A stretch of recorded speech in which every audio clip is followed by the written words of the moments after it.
Olá, amigos. Edmar de Moraes, falando a verdade, doa a quem doer. Matéria que saiu agora pela manhã na Folha de São Paulo, mais uma bomba da Intercept Brasil com relação às delações, desta vez, com relação às delações contra o presidente Lula. Eu vou ler a matéria aqui para os senhores. Então, peço que tenham um pouco de paciência. Saiu agora na Folha de São Paulo a seguinte matéria: Lava Jato desconfiou de empreiteiro, pivô da prisão de Lula. Indicam mensagens. Ex-presidente da OAS que incriminou o líder petista no caso do Triplex foi tratado com descrédito ao negociador da delação premiada. O empreiteiro que incriminou o ex-presidente Luiz Inácio Lula da Silva, do PT, no caso que o levou à prisão, foi tratado com desconfiança pela Operação Lava Jato durante quase todo o tempo em que se dispôs a colaborar com as investigações. Segundo mensagens privadas trocadas entre procuradores envolvidos com as negociações, só aqui, enviadas por uma fonte anônima ao The Intercept Brasil e analisadas pela Folha e pelo site, as mensagens indicam que Léo Pinheiro, ex-presidente da construtora OAS, só passou a ser considerado merecedor de crédito após mudar diversas vezes sua versão sobre o apartamento Triplex do Guarujá, e que a empresa afirmou ter reformado para o líder petista.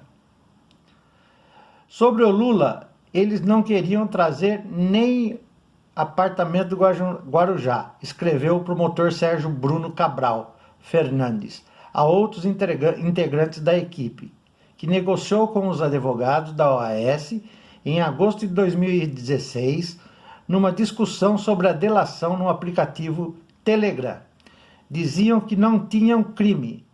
Léo Pinheiro só apresentou a versão que incriminou Lula em abril de 2017, mais de um ano depois do início das negociações com a Lava Jato, quando foi interrogado pelo então juiz Sérgio Moro, no processo do Triplex, e disse que a reforma do apartamento era parte dos acertos que fizera com o PT para garantir os contratos da OAS com a Petrobras. Os diálogos examinados pela Folha e pelo Intercept ajudam a entender por que as negociações da delação da empreiteira, até hoje não concluídas, foram tão acidentadas, e sugerem que o depoimento sobre Lula e o Triplex foi decisivo para que os procuradores voltassem a conversar com Léo Pinheiro.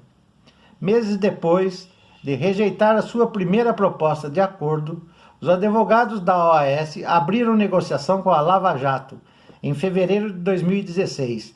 Nessa época, as investigações sobre as delações de Lula com as empreiteiras estavam avançando, e os procuradores já tinham muitas informações sobre o Triplex e as obras executadas pela OAS e pela Odebrecht, num sítio que o líder petista frequentava em Atibaia, São Paulo.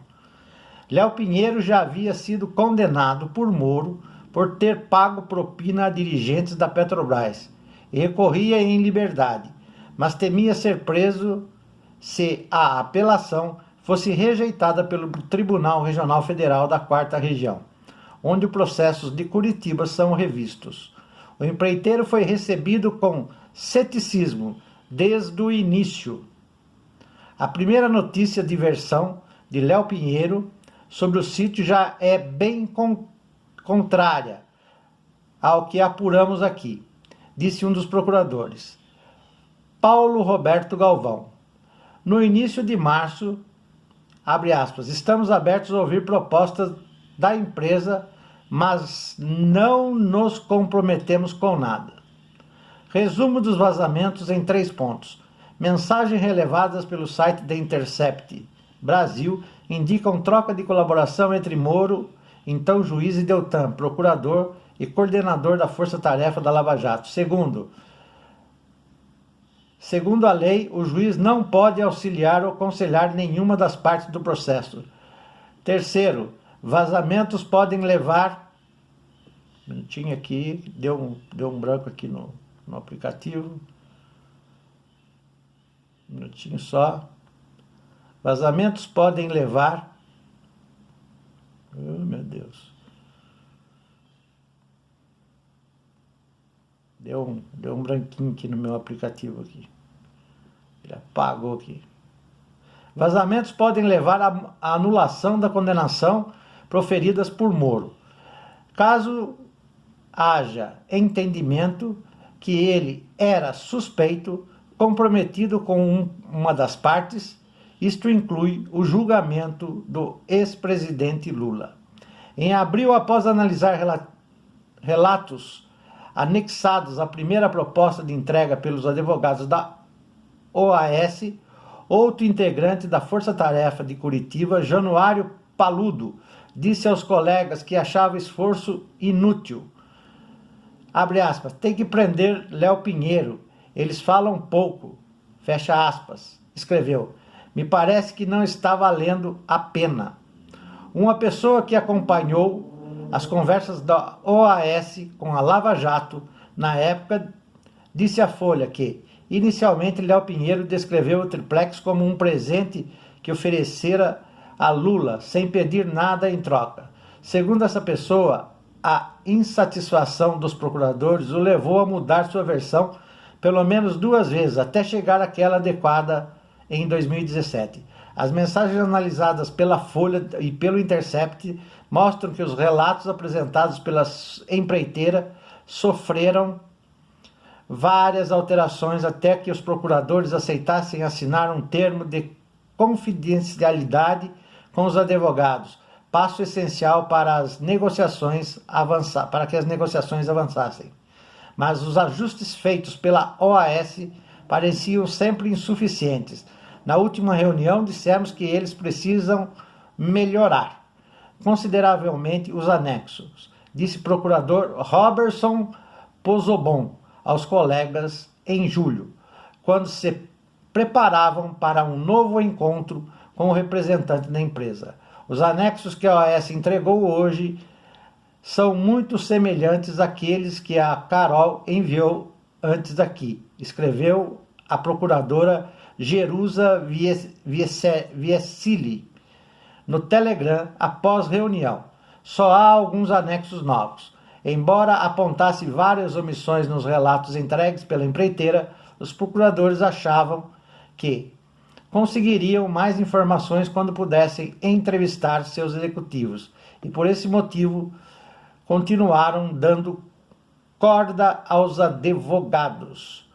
Mas havia muita especulação sobre a delação da OAS na imprensa e os vazamentos incomodavam os negociadores, que atribuíram a uma estratégia dos advogados para despertar o interesse pela proposta e torná-lo irrecusável para o Ministério Público.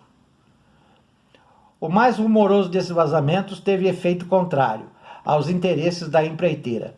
Em agosto, uma reportagem da revista Veja apontou o ministro Dias Toffoli do Supremo Tribunal Federal como um dos citados pelos delatores e despertou fortes reações da corte, obrigando a Lava Jato a recuar. Segundo Léo Pinheiro, a empreiteira tinha participado de uma reforma na casa de Toffoli em Brasília, mas os serviços tinham sido executados por outra construtora indicada pela OAS, e o ministro pagara a conta. As mensagens obtidas pelo Intercept indicam que os advogados da empresa mencionam o assunto aos procuradores, mas não tinham apresentado até então nenhum relato sobre Toffoli por escrito. Ficou na promessa, escreveu Sérgio Bruno aos colegas depois do vazamento. Acho que não será nada consistente. Bom, pessoal, o importante aqui é dizer o seguinte: em outras edições feitas no meu canal Edmar de Moraes e no canal Critica Brasil, eu provei que não havia nada contra o sítio de Atibaia e fiz uma viagem no tempo, voltando no tempo, aonde Léo Pinheiro, quando fez a denúncia dizendo que foi em 2017, que deveria ser feito as acusações contra Lula, que as reformas tinham que ser tocadas a partir de 2017, que ele teve reunião, etc, etc, que levaram à condenação do ex-presidente Lula. Eu fiz uma viagem no tempo através do Google Earth e a gente viu que tudo não passava de mentira, porque o sítio de Atibaia não sofrera nenhuma alteração a partir de 2017 e também o apartamento triplex não sofrera nenhuma reforma. Contudo, continuaram nessa história e vocês, bolsonaristas de carteirinha, ainda aceitaram. Está aqui revelado dados, nomes, participantes da operação. É isso, pessoal. Enquanto não foi tocado no nome Lula, a ação, o acordo não foi firmado. Depois que tocou-se no nome de Lula, aí passou-se a fazer o acordo de delação premiada, ou seja, um modelo de delação totalmente fora dos preceitos da lei de qualquer país no mundo. A delação premiada, ela tem valor quando o réu recebe um benefício de redução de pena. Só isso. Agora, no Brasil, delação premiada é acusação premiada. Edmar de Moraes, falando a verdade, doa quem doer. Tchau, pessoal.